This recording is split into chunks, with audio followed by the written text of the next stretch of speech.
Bismillahirrahmanirrahim. Assalamualaikum warahmatullahi wabarakatuh. Selamat pagi dan salam sejahtera untuk kita semua. Om Swastiastu, Namo Buddhaya, dan salam kebajikan. Perkenalkan, nama saya Muhammad Ali Hidayatullah, bisa dipanggil Aldi.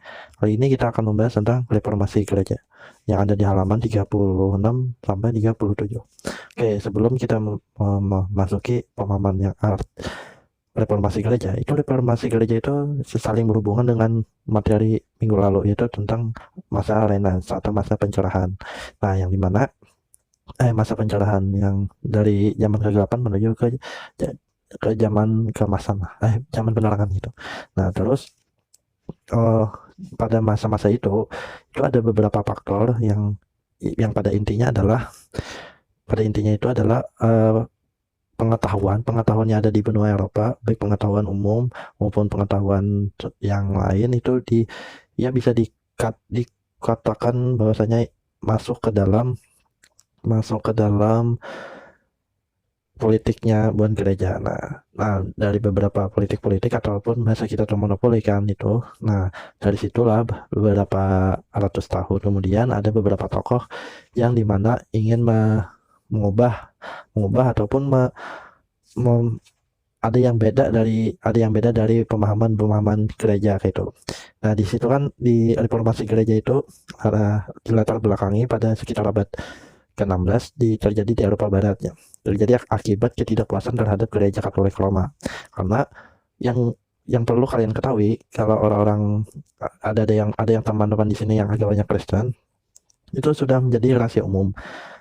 Kalau yang orang-orang gereja, orang-orang yang muslim kayak kita kan emang sedikit aja yang mengetahui bahwasanya pada masa itu gereja-gereja itu kayak semacam memonopoli gitu, memonopoli doa-doa ataupun kebijakan-kebijakannya, yang dimana ada semacam semacam ada negara dan negara itu.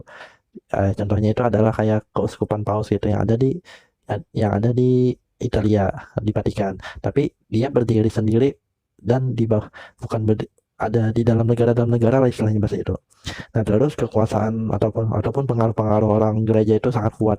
Bahkan saking kuatnya itu adalah apa yang ingin di apa yang diucapkan oleh pihak gereja harus dipatuhi oleh oleh oleh para bangsawan ataupun seorang raja itu. Padahal kan yang namanya gereja itu kan ataupun orang-orang agamawan itu harus membimbing gitu. Nah,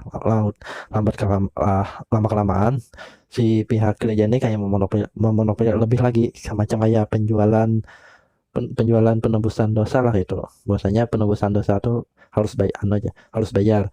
Bahasanya itu adalah kalau kalian berbuat dosa atau berbuat kesalahan itu cukup cukup membayar uang, ditulis oleh pihak gereja, oleh pihak paus atau siapa kalau gitu, bebas bebas dari hukum gitu aja.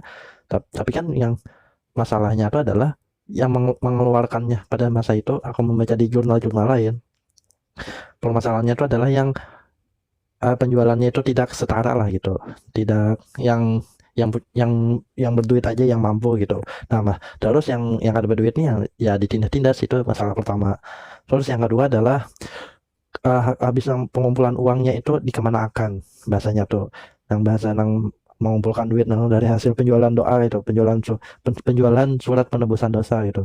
Nah, itu duitnya kemana kan, apakah di kantongnya kah atau kemana gitu. Nah, itu jadi permasalahan yang lain juga.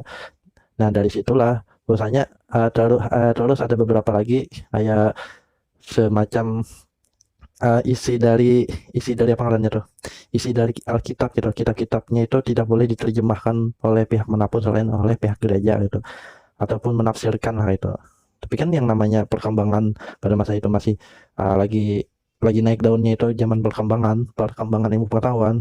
Kalau perkembangan ilmu pengetahuan semakin tinggi kan sikap kritis kan semakin naik juga gitu. Lalu di pihak gereja ini ada lain lah, kenapa jadi kayak ini gitu. Nah, dari situlah terjadinya adanya beberapa beberapa yang ingin hendak dirubah itu. Salah satunya salah satunya adalah kekuasaan kekuasaan gereja itu tidak tidak boleh melebihi dari negara lah gitu. Terus faktornya sih banyak. Tadi kalau di buku itu kan ada faktor banyaknya penyimpangan keagamaan gitu kan. Terus ada korupsi atas nama negara, padahal yang dilakukan bisa kong kali kong juga gitu. Terus pajak-pajak yang memberatkan karena ambisi kekuasaan kaum bangsawan lokal, kebangkitan nasionalisme di Eropa, dan perkembangan kapitalisme dan krisis-krisis ekonomi di kawasan Imperium Roma. Nah, dari beberapa itu dampaknya adalah munculnya negara-negara nasional kecil tanpa memiliki pusat kekuasaan atau gembala politik seperti lembaga kepausan Roma itu. Jadi ada beberapa negara yang tidak lagi di bawah naungan oleh, bukan di bawah naungan, di bawah pengaruh oleh kepausan, bisi pemikiran sendiri lah bahasanya gitu. Nah, terus dari situ, dari beberapa negara itu ada yang berdiri sampai sekarang kayak negara Swedia, Norwegia, dan daerah-daerah negara Skandinavia lah, di Finlandia ada juga, Belgia gitu, Prancis, Inggris lah, gitu. Nah, terus yang dampaknya yang kedua adalah terbelahnya agama Kristen menjadi sekte-sekte kecil. Itu ada Lutherisme, Calvinisme, Anglikan, Katolikis, dan masih banyak sih sekte-sekte yang ya di Eropa tuh ada sekte-sekte lah itu. Yang dulunya Katolik aja bahari jadi Katolik dan Protestan. Terus di Protestan tuh sama di Katolik tuh terpecah-pecah lagi sekte-sektenya. Nah, kalau kalau pemahamanku seperti itu sih. Tapi mungkin kalau ada yang orang murid-murid dari sini yang non-Muslim, terutama dari agama Kristen, baik agama Katolik atau agama Protestan, yang mengetahui lebih lagi dari sini, silakan komentar aja.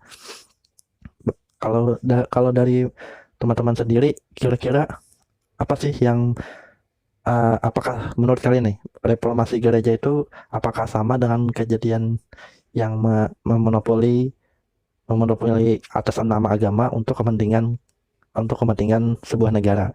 Apakah sama dengan kejadian sekarang, ataupun kejadian sekarang kayak mengatasnamakan kelompok, mengatasnamakan negara dengan isu-isu yang bisa dikatakan hal yang kecil itu? Ya mungkin nanti aku tulis pertanyaannya di deskripsi aja. Oke, pertanyaannya di deskripsi, kalian jawab dengan menuliskan nama nama, kelas, dan jawabannya menurut kalian masing-masing aja. Oke, itu aja dari saya. Terima kasih atas pendengarannya. Semoga kalian tidak bosan. Terima kasih. Assalamualaikum warahmatullahi wabarakatuh. Bismillahirrahmanirrahim. Assalamualaikum warahmatullahi wabarakatuh. Selamat pagi dan salam sejahtera untuk kita semua. Om Swastiastu, Namo Buddhaya, dan salam kebajikan. Perkenalkan, nama saya Muhammad Ali Hidayatullah, bisa dipanggil Aldi. Kali ini kita akan membahas tentang reformasi gereja yang ada di halaman 36 sampai 37. Oke, sebelum kita memasuki pemahaman yang reformasi gereja itu saling berhubungan dengan materi minggu lalu, yaitu tentang masa Renaissance atau masa pencerahan. Nah, yang dimana masa pencerahan yang dari zaman kegelapan menuju ke zaman keemasan, zaman penerangan gitu. Nah, terus pada masa-masa itu ada beberapa